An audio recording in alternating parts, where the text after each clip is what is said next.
திரு Rahman sir, இந்த dragon விண்கலம் வெற்றிகரமாக டாங்கிங் செய்யப்பட்டு வீரர்கள் சர்வதேச விண்வெளி நிலையத்திற்குள்ள செல்ல இருக்காங்க.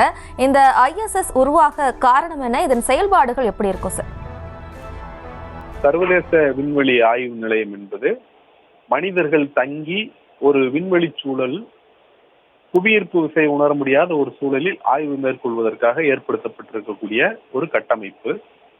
இந்த சர்வதேச விண்வெளி ஆய்வு நிலையம் நான் ஏற்கனவே குறிப்பிட்டது போல அமெரிக்காவினுடைய நாசா, ரஷ்யாவினுடைய ராஸ்காஸ்மோஸ், ஐரோப்பாவினுடைய ESA யூரோப்பியன் ஸ்பேஸ் ஏஜென்சி, ஐரோப்பிய விண்வெளி ஆய்வு ஏஜென்சி, அதே போல ஜாக்சா என்று சொல்லக்கூடிய ஜப்பானினுடைய விண்வெளி ஆராய்ச்சி நிறுவனம், CSA என்று சொல்லக்கூடிய கனடாவினுடைய விண்வெளி ஆராய்ச்சி நிறுவனம், இப்படி இந்த பன்னாடுகளினுடைய கூட்டமைப்பில் தான் இந்த சர்வதேச விண்வெளி ஆய்வு நிலையம் என்பது உருவாக்கப்பட்டது.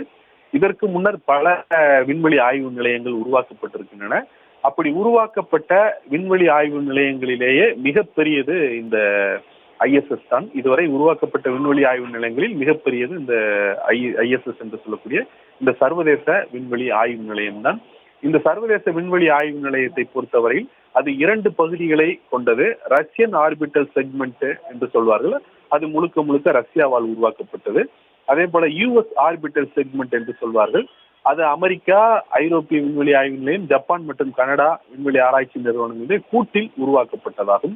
இப்படி இந்த கூட்டில் உருவாக்கப்பட்ட இந்த சர்வதேச விண்வெளி ஆய்வு நிலையமானது சோலார் பேனல்களை கொண்டிருக்கிறது. அது சூரிய ஒளியிலிருந்து ஆற்றலை தயாரிக்கக்கூடிய அந்த சோலார் பேனல்கள் முழுக்க நீங்க விண்வெளி ஆய்வு நிலையத்தில் பார்த்தால் அது மிக நீளமாக இருக்கும். அந்த நீளமான பகுதி முழுவதுமே அந்த சோலார் பேனல்கள் இருப்பதை பார்க்கலாம்.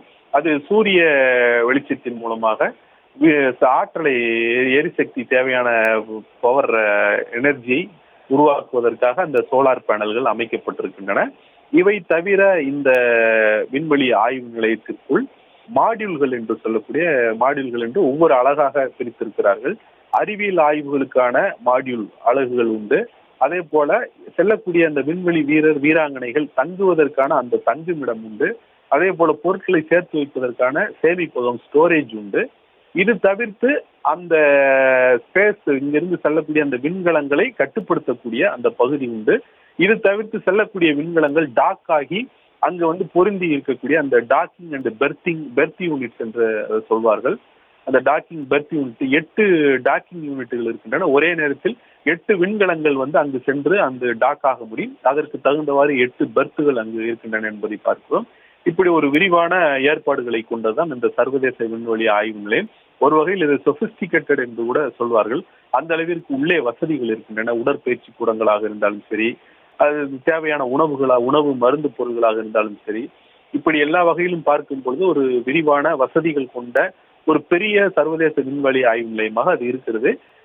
நான் ஏற்கனவே குறிப்பிட்டது போல இந்த சர்வதேச விண்வெளி ஆய்வு நிலையம் லோ எர்த் ஆர்பிட் என்று சொல்லக்கூடிய அந்த தாழ்நிலை புவி வட்ட பாதையில் அமைந்திருக்கிறது. லோ எர்த் ஆர்பிட் என்றால் பூமியிலிருந்து 2000 கிலோமீட்டர் உயரம் வரை இருக்கக்கூடிய பகுதியை லோ எர்த் ஆர்பிட் என்று சொல்வார்கள். இந்த பூமியிலிருந்து 2000 கிலோமீட்டர் வரை இருக்கக்கூடிய பகுதியில் எங்கு ஒரு செயற்கைக்கோள விண்கலமோ சுற்றி வந்தாலும் கூட அது லோ எர்த் ஆர்பிட் என்று சொல்லப்படும் தாழ்நிலை புவி வட்டப்பாதை.